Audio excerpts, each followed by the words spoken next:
Ei, boas, galera, tudo bem? Vamos no pano mesmo. Muito obrigado pela presença aqui. Pelo que eu tô vendo, na hora do trabalho tem mais gente, hein? Na hora que o povo trabalha tem mais gente, mas hoje é um dia especial, porque a nossa matéria hoje, ela é comum tanto ao pessoal do Mestre Amador, lá do GEMA, Grupo de Estudos de Mestre Amador, quanto para os nossos valorosos estudiosos aqui do GECA, Grupo de Estudos de Capitão Amador. Então, hoje é uma sessão conjunta aqui do nosso Congresso Nacional, com ambas as casas participando aqui do nosso encontro. Não é um alien, é um besouro. Tem um besouro gigante aqui e o cachorro Estopa tá querendo destruí-lo há 2 dias. E eu tenho dó, tô tentando salvar, mas não é um alien. Obrigado pela minha aguinha, hoje eu vou precisar.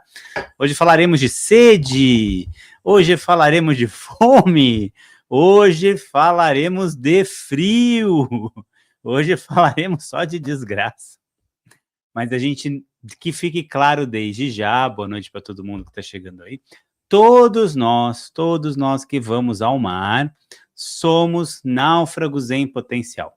Isso não é ser pessimista, isso não é ser cataclísmico, isso é ser realista, né? Todos nós que vamos ao mar, seja num caiaque, seja num veleiro, numa moto aquática, seja num navio, somos náufragos em potencial, então a gente deve estar preparado para isso. E ambas as provas.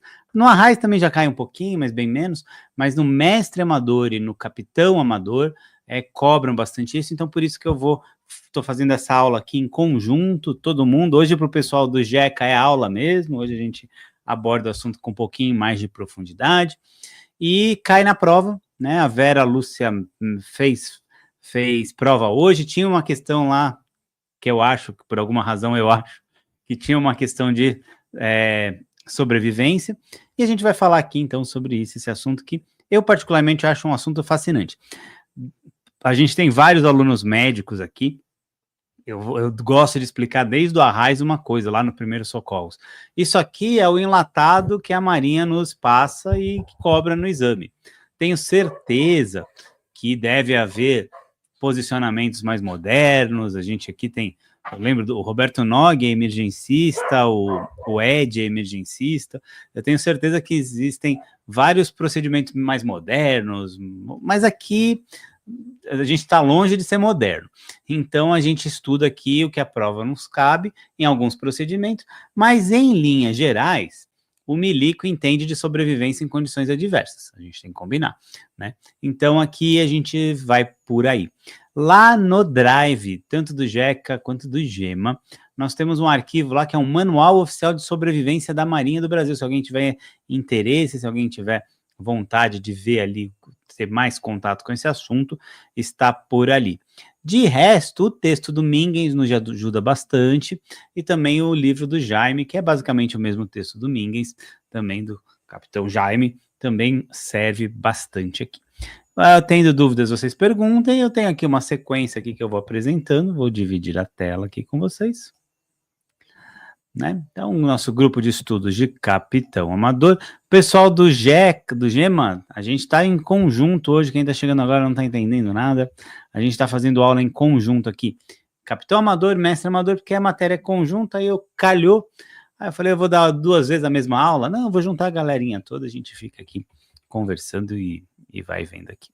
Fevereiro de 2025, então, como eu estava dizendo, todos nós, eu vou sair aqui da tela, vou ficar só aqui. Todos nós que nos fazemos ao mar, somos náufragos em potencial. Ou seja, pode ser que que a nossa embarcação, que é a nossa base, que sustenta a nossa vida no mar, lembrando, seres humanos não são seres aquáticos, nós somos mamíferos terrestres, né? E nós temos uma capacidade muito grande de nos adaptarmos aos mais diversos ambientes, e nisso a gente conseguiu, graças a Deus, ir para o meio aquático, inclusive o mar. Só que quando a gente perde o nosso apoio ao mar, a estar no mar, ficando apenas o nosso corpo no mar, a gente fica muito exposto ao meio ambiente, e aí a gente volta a ser meros mamíferos aquáticos e a gente perde, então, a capacidade natural de sobrevivência, com exceção do Kevin Costner, num filme muito antigo, Aquaworld, o Mistério das Águas, né? Esse Mistério das Águas é em português, mas eu acho que é isso. Se alguém souber, corrige também, ninguém nem assistiu esse filme, né? Foi um fracasso, foi um dos filmes mais caros da época e ninguém assistiu. Vamos lá, pensando na prova de mestre, pensando na prova de capitão. Sempre que eu falar aqui na prova, que eu já considero também que todos os nossos aluninhos aqui do mestre amador já estão lá com os olhos voltados para o capitão, né? Chegamos até aqui, porque não vamos concluir a nossa jornada do herói até o final. Então vamos lá. Ó, tenho em mente desde já. Para sobreviver, o ser humano precisa, em qualquer condição, para que o ser humano sobreviva, ele vai precisar dessas coisas mais ou menos nessa ordem: abrigo, água, comida e repouso. Mas tem uma quinta coisa, mas antes eu vou rever as 4: abrigo. Lembrem, balsa salva-vidas.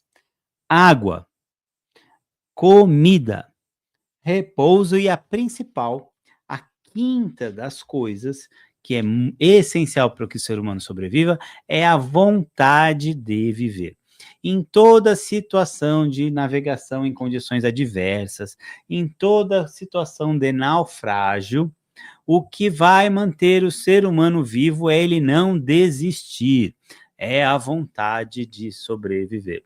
Tem um livro que eu gosto muito, chama Terra dos Homens, do Antoine de Saint-Exupéry. O Arthur Mentem aqui, parler francês muito melhor que eu.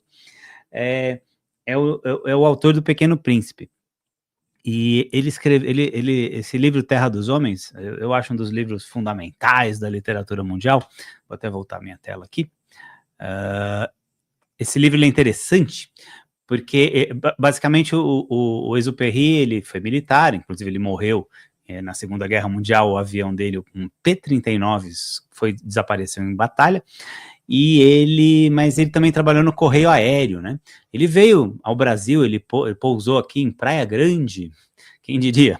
Pousou no campo de aviação ali o bairro Aviação na Praia Grande, há muito tempo tinha um campo de aviação mesmo, e o Exupéry pousou ali. E ele teve uma pane com o avião e ele pousou no Saara. Foi ali que ele teve a ideia de escrever O Pequeno Príncipe, em meio às alucinações que ele estava tendo ali. E lá ele vai falando exatamente isso, da questão da vontade de sobreviver.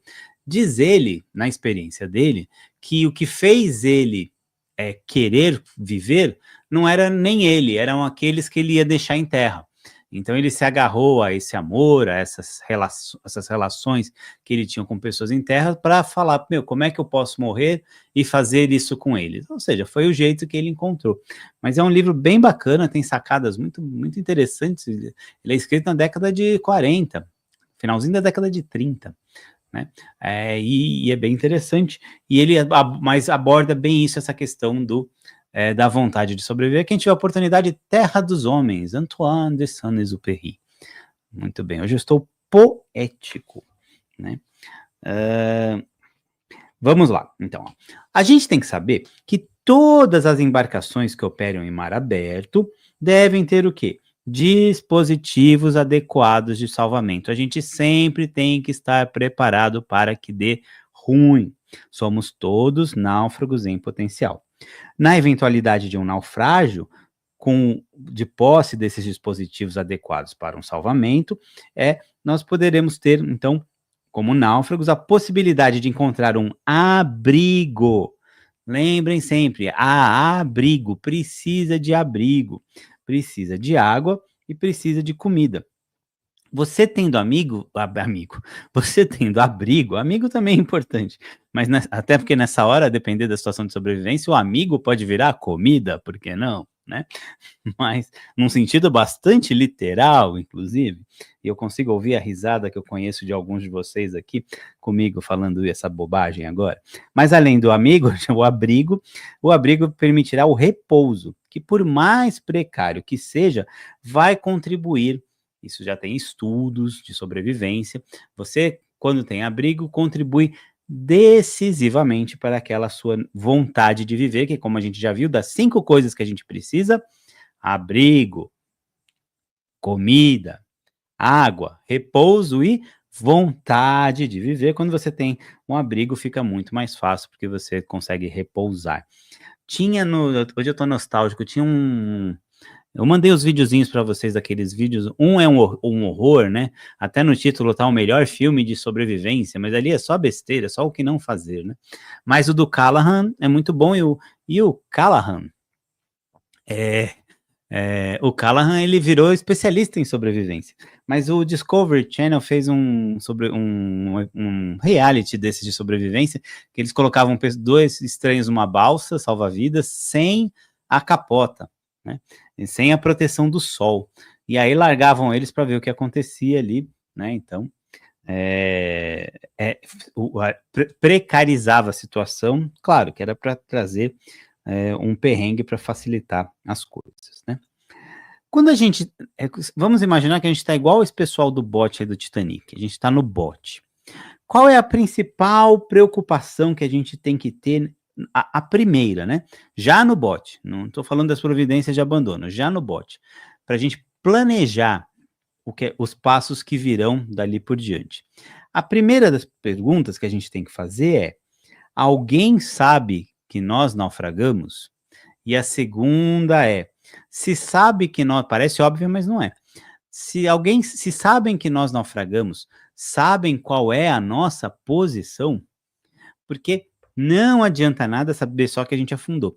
Outro dia aqui eu conto sempre essa história, era uma lancha, eh, era uma lancha de nome Maestro. Ela estava no Rio de Janeiro, abandonada há anos, anos. E aí um pessoal lá do Nordeste, lá de Fortaleza, salvo engano, uns amigos compraram essa lancha, claro, aquela história, né, tá num preço bom, tá num preço bom. Ah, Roberto Noggi, falei de você agora há pouco. Tá num preço bom. E aí eles vieram para o Rio de Janeiro, estava em Niterói. E aí levaram e organizaram ali, ó, já vieram para levar a lancha embora. Já estava assim. E aí essa história eu acho bem emblemática, porque também parece aquele outro filme, é uma conjunção de erros que tá na cara o que ia acontecer, não era surpresa, ó, afundou, meu Deus do céu, uau, que surpresa. Mas enfim, avançando na história aqui, eh, eles compraram a lancha, eram uns 4 ou 5 amigos, e amigos assim, aquele tiozão barrigudo, né, vamos lá.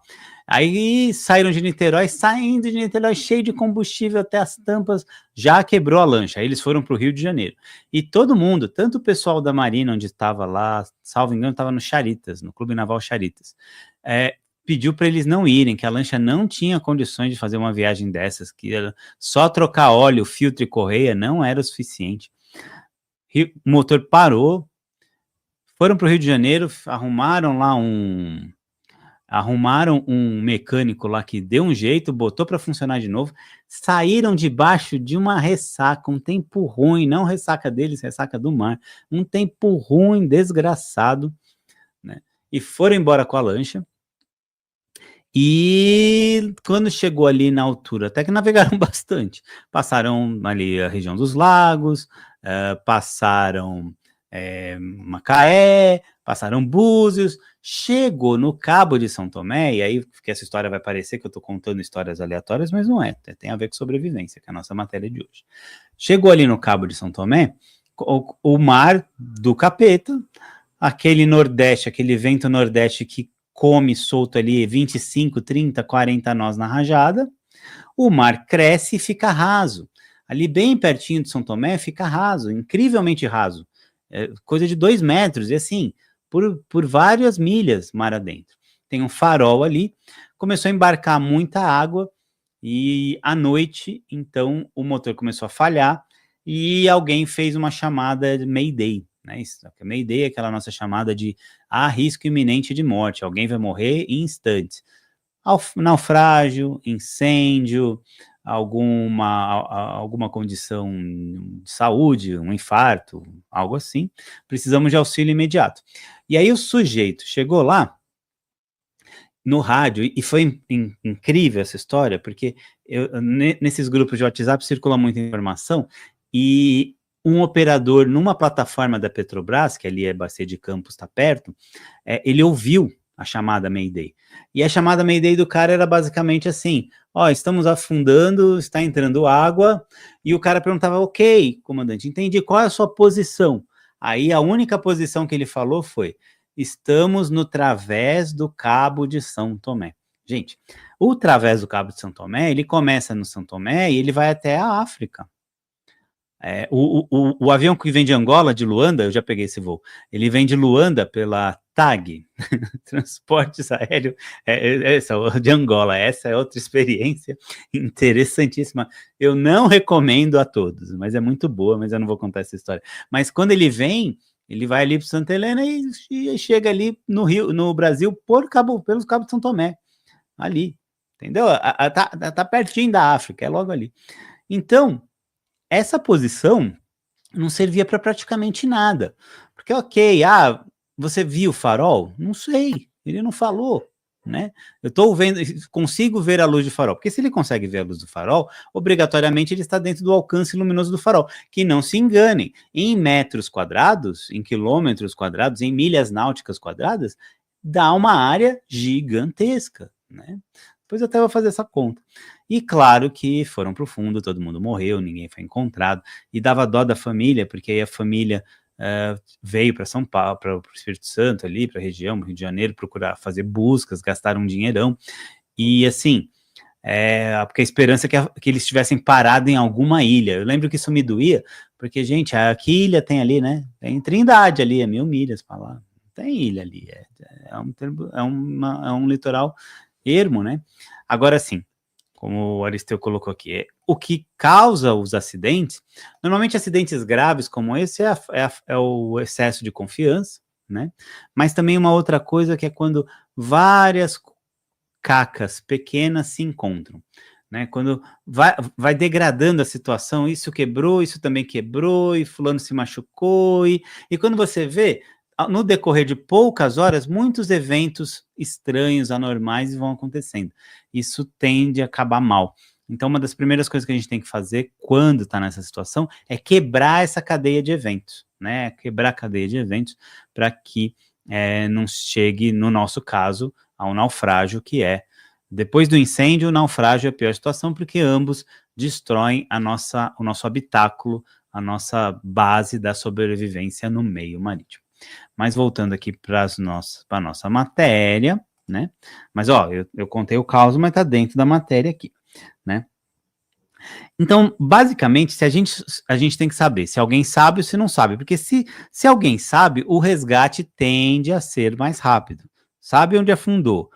Informei na chamada Mayday, latitude e longitude, as minhas chances de ser resgatado são muito maiores do que um evento muito abrupto. Estou navegando, bato no container, quando eu vejo, eu estou na água, com a cabecinha para fora. Vamos ser bem sinceros, as chances de resgate nessa situação são mínimas, né?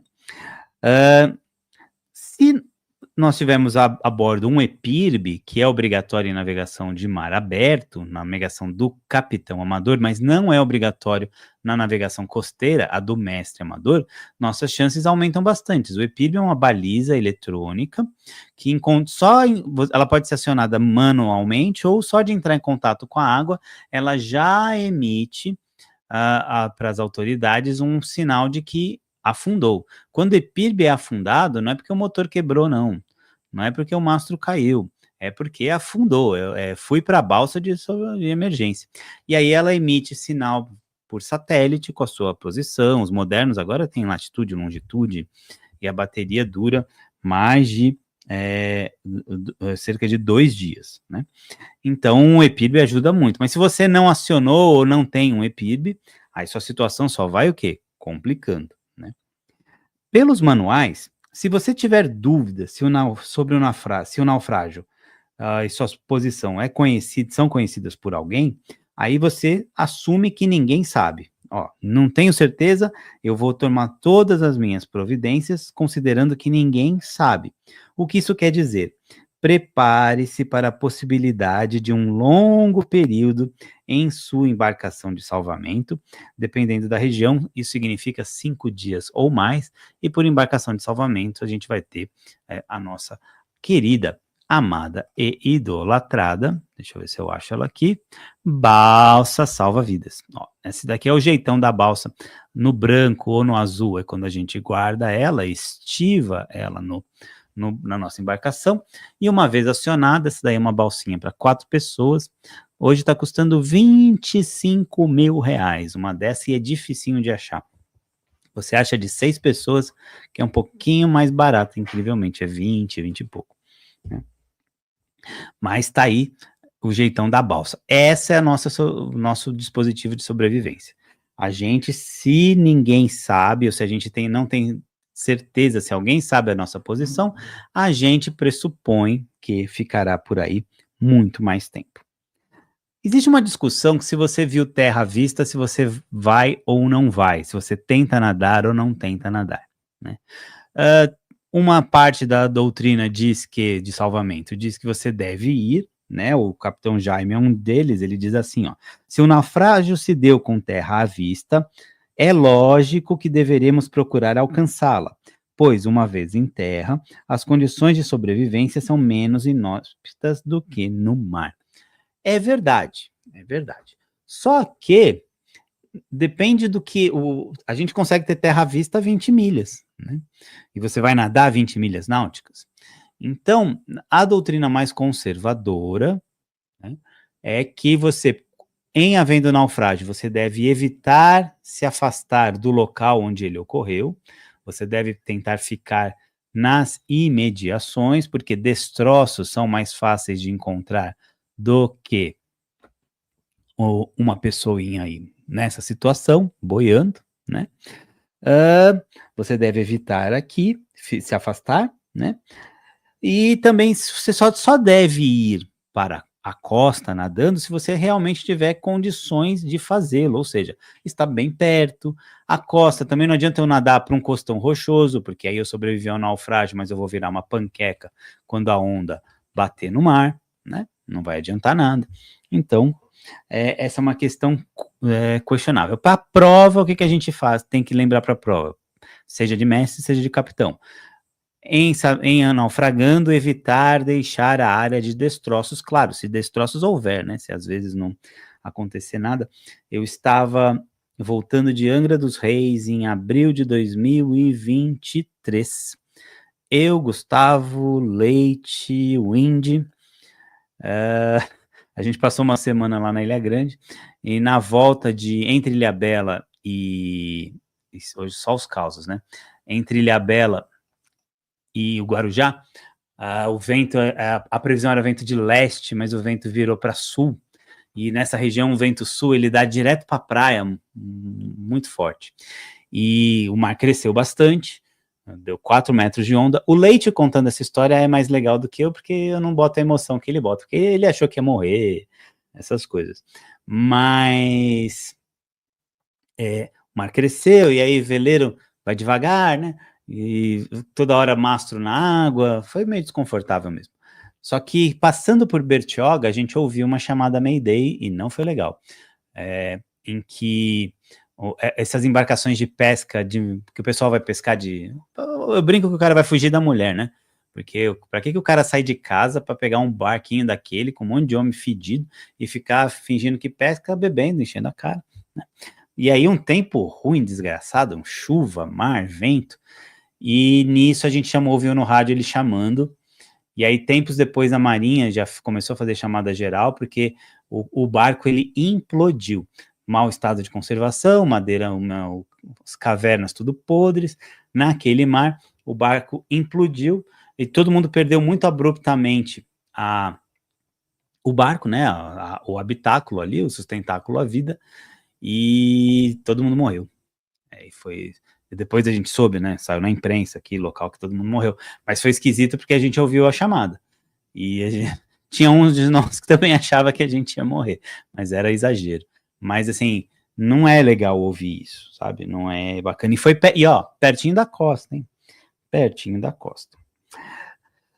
O que mais mata, pela doutrina de salvamento aqui, adotada pela Marinha do Brasil, é a hipotermia por imersão, né? Você, no meio aquático, você perde na água, você perde calor cerca de 20 a 30 vezes mais rapidamente do que você perde calor no ar, né?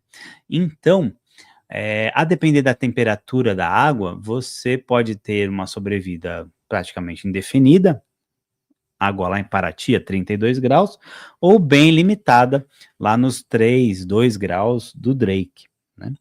E aqui, volta e meia na prova, o que pede é o que levam, o que aspectos contribuem para isso, e aí serão dois, para os aspectos que determinam seu tempo de sobrevida na água. São dois e serão a temperatura da água e o tempo em que você está submerso, o tempo que você está na água. E aí, alguns fatores devem ser considerados no caso de hipotermia aqui para as provas tanto de mestre quanto de capitão amador, que são os seguintes: pessoas magras e de pouca idade e também de muita idade, dos idosos, são mais propensos a sofrer com hipotermia. Tá? Quando na água, vocês não, porque a gente não vai ser náufrago, mas os náufragos devem evitar fazer exercícios, porque a gente tem aquela crença de que se mexer aquece no primeiro momento, só que você tem um maior gasto calórico, você também transpira mais, e nisso você vai perdendo água. E lembra, a água é essencial, inclusive a água que está já dentro do nosso corpinho no momento do naufrágio. E também condições físicas e emocionais, como estresse, exaustão, ferimentos, né? Quanto menor a temperatura da água, menor será o tempo de sobrevivência. E isso é uma certeza praticamente matemática. O resfriamento do corpo é acompanhado de um colapso rápido e progressivo dos estados de resistência física e mental, e a cerca de 27 graus centígrados de temperatura interna do corpo, o ritmo cardíaco falha e sobrevém a morte, o que não é legal. Tá? Existe uma posição, que é a posição HELP, que é aqui uma coisa triste de ver, né? Ninguém quer ver isso. Que é essa posição, que é a posição que, se você estiver sozinho, é a posição que você deve adotar, né? Porque o impulso imediato das pessoas submetidas ao frio consiste, como a gente já falou aqui, em exercitar-se vigorosamente na tentativa de se manter aquecidas. Contrariamente ao que se imagina, esta reação retira do corpo as últimas reservas de calor, diminuindo consideravelmente o tempo de sobrevivência. Um náufrago imerso em água fria, se estiver de colete salva-vidas, deve adotar a posição HELP, que é mostrada aqui neste slide, né? O frio também é uma questão a ser considerada, né? Porque a hipotermia por imersão, ela pode ocorrer até em águas não tão frias, né? Você está numa água ali temperada, uma água tranquila, mas seu tempo de exposição fica muito prolongado, acaba, como a gente perde calor de cerca de 20 a 30 vezes mais rápido na água do que no ar, né? A chance de dar um ruim é maior.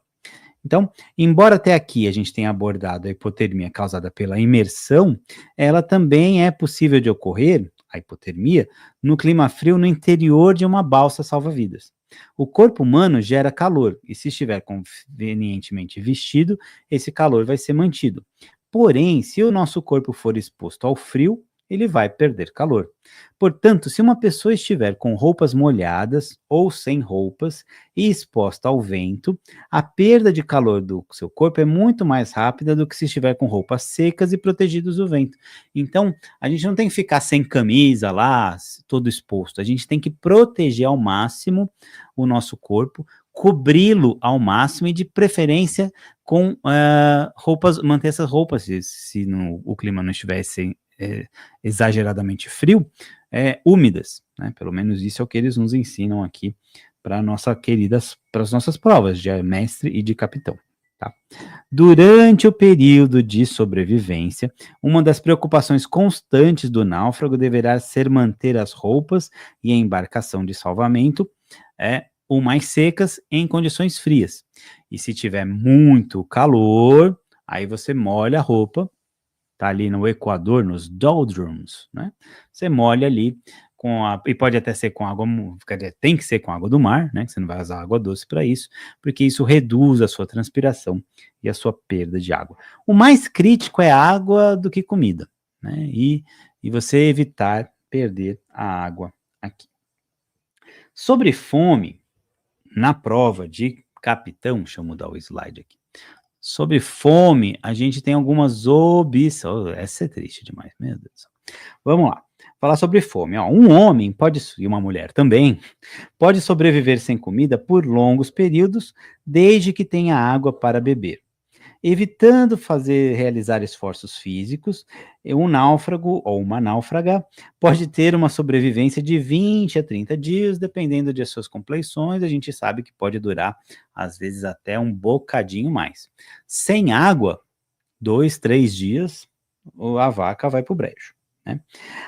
Dentro da balsa salva-vidas existe um estojo com equipamento de pesca, com pirotécnicos, material de primeiros socorros, e existe também a R5, Romeu 5, Romeu V, que é a nossa, a nossa ração de salvamento, a nossa ração, nossa alimentação para salva-vidas e para a situação de salvatagem.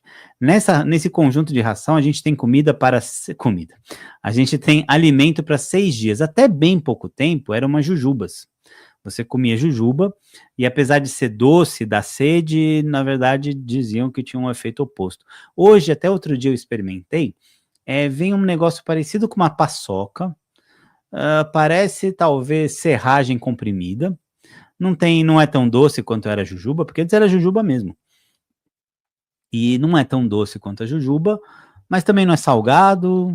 E é um negócio uma certeza que eu tive depois de experimentar é a seguinte: eu não quero comer aquilo nunca. Principalmente se eu for achar gostoso, né? Porque se a gente achar aquilo gostoso é porque a situação tá tão triste aqui, né? E a gente também tem água. A água vem em latas de 350 ml por dia. E aí vem uma coisa interessante aqui sobre a água e sobre a comida. Por quê? E aí isso cai sempre na prova, tá? Que é o seguinte: vamos imaginar que a gente está lá na nossa balsa salva-vidas, felizes e contentes, com muita vontade de sobreviver, e de repente a gente pegou um peixe, tá? Pegou um peixe. O que a gente faz? A gente vai ver sobre peixe daqui a pouquinho, eu já até me alonguei muito aqui, mas a gente pegou um peixe e aí viu que ele parece um dourado, gostosão, faltou um shoyu, vamos comer? Não, a gente não come o peixe. A mesma coisa se eu peguei um atobá lá, que vai ser bom, que vai mostrar que eu tô perto de terra, né? Se eu pegar o albatroz, aí ferrou, né? Porque o albatroz só vai 200 milhas para lá. Quando você está navegando e vê o albatroz, você sabe que está muito longe de terra. Mas você pegou um atobá, é bom, tá perto. Você não come na hora. Você chupa o sangue, esmiga, né? Dá uma esmigalhada lá, come o sangue, bebe o sangue, porque o sangue é líquido e você vai conseguir extrair alguma água dali. Se tiver um peixinho, olha que gostoso, você vai arrancar os olhos e vai mastigar os globos oculares, porque tem muita água ali. Ai, que delícia, né? Mas você não come a carne do peixe, você só mastiga e cospe. Você não engole. Por quê? Como você está numa situação muito deteriorada, em que você tem poucos recursos, mesmo que você tenha água sobrando, provavelmente ninguém sabe onde você está, você vai gastar muito mais água para processar essa proteína do que você vai obter de benefício com ela. Então você tenta fazer uma sopa ali, não, a boca, que nojo, né? E depois a carne mesmo você não come, não.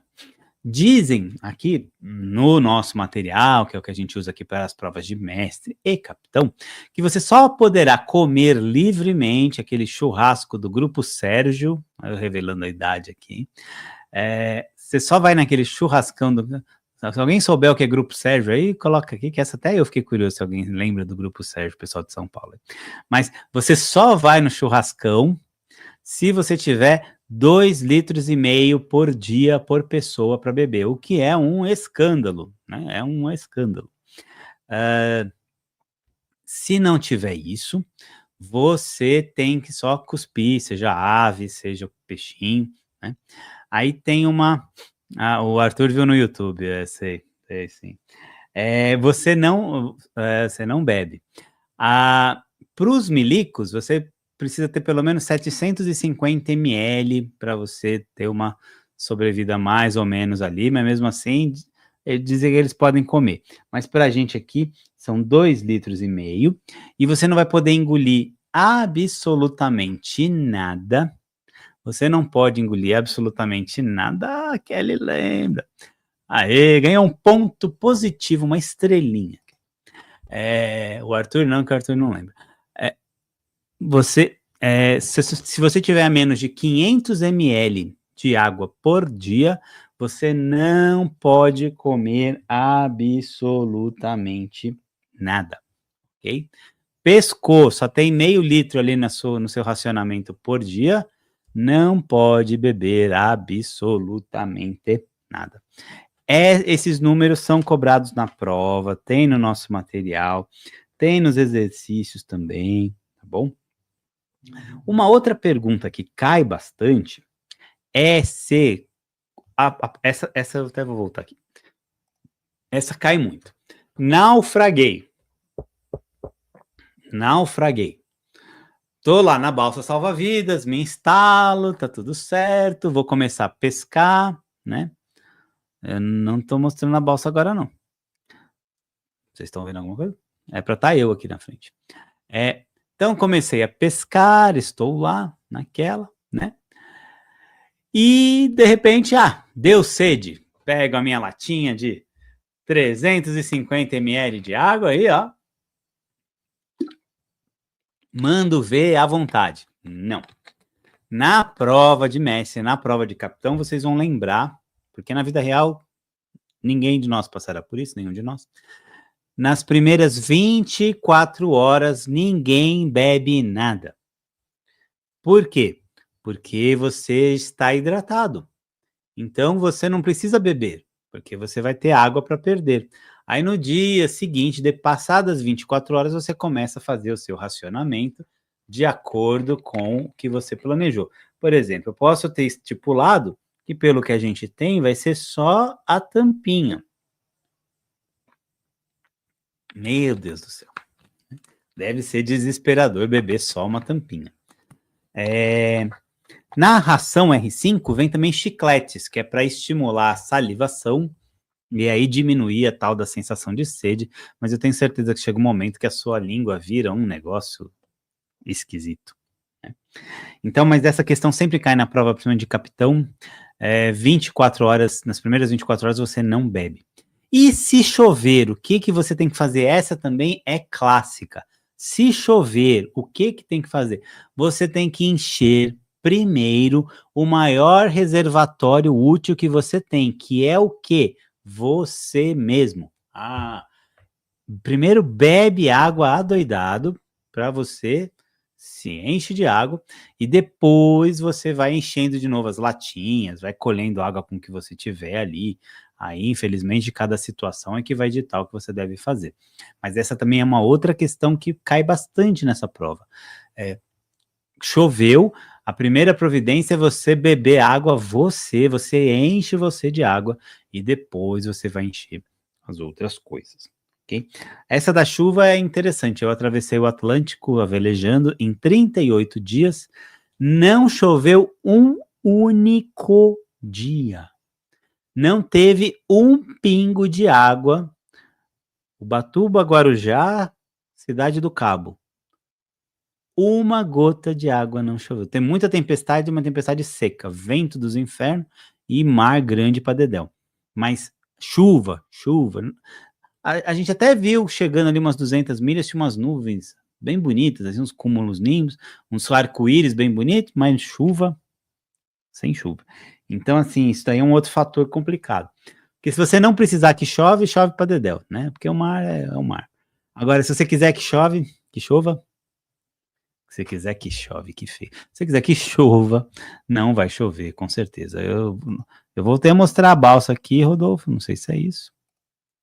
Então, aqui a balsa. A balsa, ó, como vocês podem ver, tem a escadinha ali, tem uma cobertura, né? Deve ser bem difícil entrar no mar ruim, mas faz parte, se você vai para ela, né? E ela fornece justamente abrigo, repouso, água, comida, para você ter, então, um pouco de vontade de viver, né? Vontade de viver. Beber água salgada, a gente já sabe que não deve beber água salgada. Beber água salgada é cilada. Beber água salgada, tem um estudo da Guarda Costeira Americana que você vive 4 dias. Depois, no quarto dia, seus rins vão pro beleléu e aí já era, né? Então, deixa eu mudar aqui o slide. Aqui, peixes. Eu vou falar agora de peixes. Esses são os comestíveis. Né? O pessoal do mergulho. Você pegar um marlin desse, agora um robalão, ó, que delícia, né? Só tem peixe gostoso aqui, né? Cai muito sobre peixe na prova, tá bom? Então, e um dos primeiros peixes que a prova se preocupa é tanto a de mestre quanto a de capitão, são as medidas de proteção contra tubarões. Olha que legal, a gente vai aprender agora aqui um pouquinho sobre como evitar os tubarões, né? Espero que ninguém faça o teste real. Os tubarões, eles são animais perigosos e imprevisíveis, e as causas dos ataques aos seres humanos são aleatórias. E aqui vem algumas dicas, tá? Na água, não retire os sapatos e as roupas. Roupas escuras parecem oferecer uma proteção maior que as roupas claras. Eu tô rindo porque eu tô perguntando como é que eles sabem, né? Os amiguinhos com a roupa escura foram menos comidos do que com as roupas claras. Só que aí, claro, que a roupa de salvatagem, ela é do Clóvis Bornai, eu e minhas referências, ela é espalhafatosa, um laranja muito louco, né, Mona? E aí o tubarão vai ver, né? Mas tudo bem. Permaneça imóvel, ou se estiver próximo de uma embarcação, nade com movimentos regulares, essa eu gostaria muito de ver, né? Quem tem essa calma budista, né? Eu não vou navegando, vou nadando ali, né? Tem um filme muito ruim no Netflix, A Isca. Quem não tiver nada para fazer e quiser perder tempo, assista A Isca. É um filme muito bom sobre tubarões. Se estiver com algum ferimento que sangre, procure estancá-lo usando um torniquete. Isso aí você já perde o seu membro, porque torniquete é complicado de fazer, né? E afaste-se de locais onde existam cardumes de peixes. É muito fácil, né? Você tá lá, eu quem se escreve esses manuais, né? Então você tá lá de boas, né? Você tá lá de boas, quem virou stand-up agora. Tá bom lá navegando, tal, aí você afundou. Né? Aí você afundou, tá lá navegando, e aí de repente você vê um cardume de peixe. Aí afaste-se de locais onde tem. Tá um cardume de sardinha. Aí você vai fazer o quê? Você vai nadar para longe. Onde que é o longe? Como é que eu combino? Calma, estopa, até o estopa achou estranho. Como é que eu combino com os peixes que eu vou para longe deles, né? Ah, minha gente, desculpa, é que tem até uma que eu acho engraçado, né? É engraçado, mas tudo bem, vai lá. Aí fica melhor, ó. Se o tubarão o ameaçar de perto, ou a começar a descrever círculos cada vez menores em tua volta de você, aí é o contrário, ó. Nade com movimentos fortes, regulares e ritmados, mas sem ser frenéticos. De frente para o tubarão, numa direção que não cruze seu caminho. Olha, muito bem, muito bem. Isso poderá amedrontá-lo. Sim, o tubarão vai morrer de medo de você. Bata com as palmas das mãos, meio fechadas em forma de cuia, na superfície da água, né? Ok. Vai morrer mesmo, bate palminha. Ah, meu pai. Grite com a cabeça mergulhada na água. Essa vai ser fácil, né? Você tá com medo mesmo, né? Você vai lá e grita, né, embaixo d'água. E se o ataque, aí essa de verdade eu já vi pelo que eu pesquisei aqui, essa meio que funciona, se o bicho vai para cima de você, se você acertar o focinho dele com uma faca ou com um soco bem forte, ele tende a fugir, tá bom? Mas ó, isso é tudo que eu tô rindo aqui, mas é o que cai na prova, tá? E se você estiver na balsa, evite deixar, agora já faz mais sentido, né, os mãos e os pés dentro da água, não atire pela borda resto de alimentos, né? E se o tubarão atacar a balsa, procure atingi-lo no focinho e na cabeça com golpes de remo, tem remo na balsa. Mas desculpa se eu dei risada, gente, mas aqui, pelo amor de Deus, né? É meio esquisito. Mas tá bom. Vamos ver os peixinhos aqui pra gente liberar vocês aqui. Lembre-se, temos esse material no Drive, estudem. Também tem para o pessoal do Capitão Amador, eu vou mandar um vídeo da tábua do ponto, quer dá um soco no tubarão. Tô de boas aqui, vou dar um soco no tubarão. Uma vez na Restinga da Marambaia, eu tava navegando, indo pro Rio de Janeiro, e aí eu vi um golfinho diferente, e era um golfinho bem diferente, porque o golfinho, vou voltar a minha imagem aqui, o golfinho, como ele tem a nadadeira, o golfinho é assim, né, então a nadadeira dorsal do golfinho é assim, eu imitando o golfinho tá ótimo. Agora, o tubarão, a nadadeira é assim, então a barbatana do tubarão vai assim, né? E aí tinha um golfinho dando volta circular em torno do veleiro, mas ali na Restinga do Marambaia é cheio. E aí eu percebi que, ops, esse golfinho é fofinho. E eu e meus carros, outra vez em Noronha também, cheguei em Noronha, na regata, e aí eu comprei para minha filha Alice um tubarão na loja. O tubarão de pelúcia mais caro da história, né? Uma fortuna. Só que era um golfinho. Só que ele era um golfinho com a nadadeira, era do golfinho, a nadadeira, era do golfinho mesmo. Só que a cara era de tubarão. Era um negócio medonho. Não sei como é que minha filha aceitou aquilo, mas tudo bem. Né? E eu não sei também porque eu tô contando essa história. Mas vamos falar de pesca agora aqui dos peixes, tá? E aí, lembrando, os pescados de cor azul são particularmente sensíveis ao ataque das bactérias, razão pela qual peixes como o atum devem ser comidos o quanto antes, e o que sobrar você deve usar como isca. Algumas pessoas têm dificuldade em comer peixes crus, principalmente sem shoyu. E se o fizerem, poderão ter fortes náuseas. Nesses casos, é melhor não se alimentar, pois a perda de água através do vômito aumentará o estado de desidratação. Não se esqueçam, senhores, não se esqueçam, senhoras. Os peixes mortos se decompõem com muita facilidade, principalmente em dias quentes. Assim, eles devem ser destripados e limpos, tão logo sejam pescados. A carne pode ser conservada por vários dias quando for cortadas em tiras finas e colocadas para secar, depois de salgadas com sal marinho, com água do mar, ok? Alguns peixes comestíveis encontrados no Atlântico, cai isso, tá? Cai você saber esses peixes.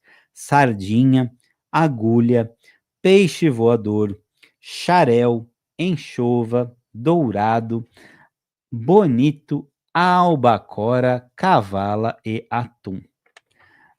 Agora, tem peixe que não dá para comer, né?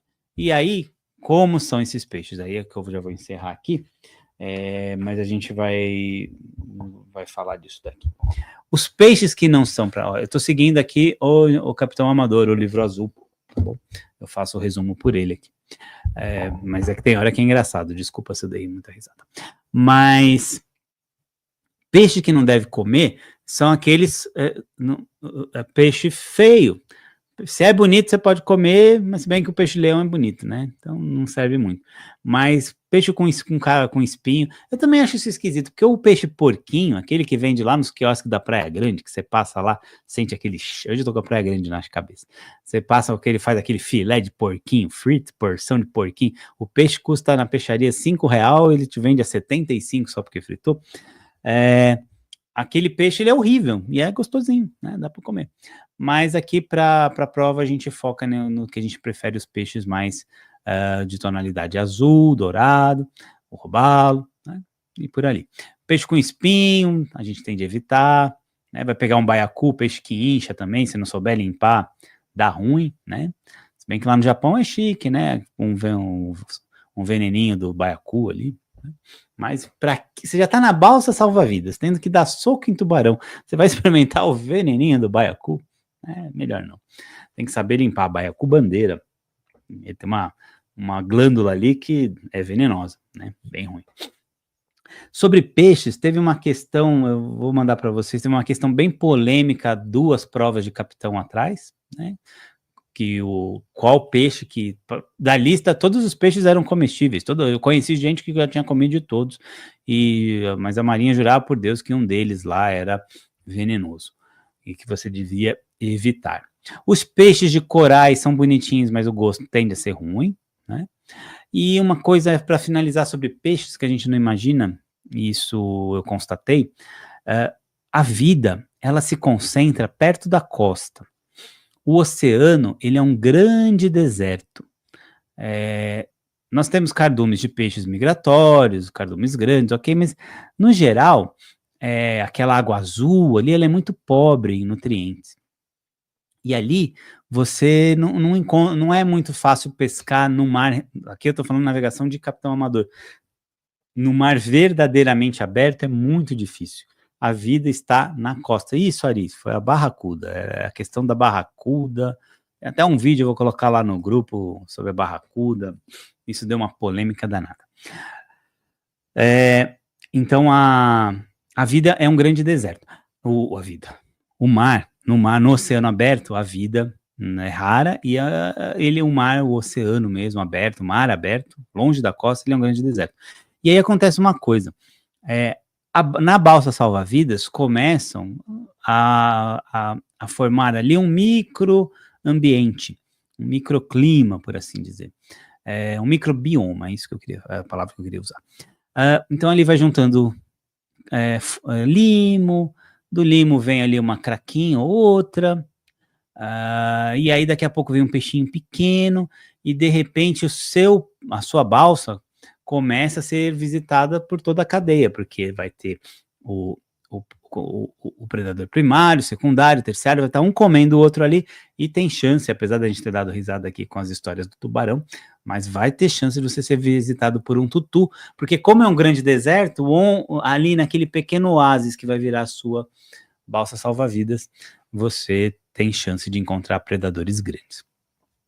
Eu passei aqui as principais questões que caem, tem que estudar um pouquinho mais, mas no geral é relativamente isso, né? Água, abrigo, repouso, comida, vontade de viver. Nas primeiras 24 horas não beber água, só beber depois. Consumir comida livremente só se você tiver 2,5 litros de água por pessoa por dia, o que é praticamente impossível. Vocês devem ter visto lá que na balsa salva-vidas pode vir um dessalinizador, que nem aquele lá do Stephen Callahan, mas que ele é meio complicado de usar, complicado de produzir, você também gasta muita energia ali para produzir água, então tem que avaliar. A água do sereno, eu não falei, desculpa, a água do sereno deve ser, se possível, recolhida aí, consumida. Acho que visitamos aqui o principal do que cai na prova, não é tudo. Para mestre, está praticamente tudo aqui. Para capitão tem mais, como vocês sabem. Mas aí a gente vai aprofundando aqui e continuando os nossos estudos, tá bom? Para o pessoal do mestre, a gente continua os nossos tijolinhos na quarta-feira que vem, às 20 horas. Vamos voltar para os nossos... Vamos começar a fazer exercício de carta náutica. O pessoal do Capitão Amador sente uma saudade disso, eu tenho certeza, porque a matéria deles é bem menos divertida. Para o capitão, a gente volta quartas às 17 horas, como de costume, e eu vou passar de novo a matéria para vocês estudarem para a semana que vem, e eu vou liberar mais vídeos sobre navegação astronômica. Teve um comentário que eu vi no grupo, recomendando ou contando a experiência, não lembro quem foi, no sentido de que vocês devem evitar navegação astronômica e focar em radar. Eu fiz isso. E eu digo, é um erro. Não fiquem com medo de navegação astronômica, e eu estou dizendo isso porque eu tinha pavor, sou de humanas, né? Gente, só tem conta de mais e menos e umas tabelinhas.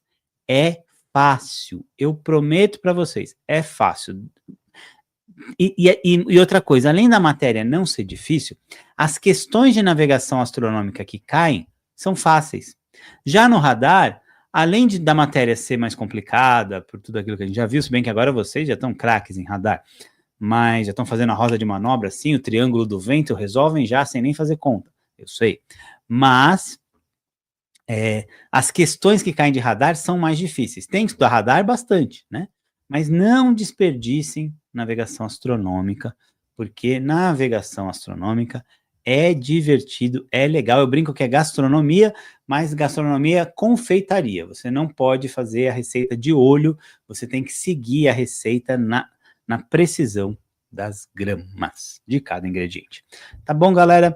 Muito obrigado por ter ficado comigo aqui numa quarta noite até as 21 horas aqui direto de Ribeirão Pires, a Pérola da Serra. Hoje eu tive a alegria de receber o Rodolfo aqui nas nossas suntuosas instalações do Cusco Baldoso Records. Ele viu aqui a minha cocheira, né?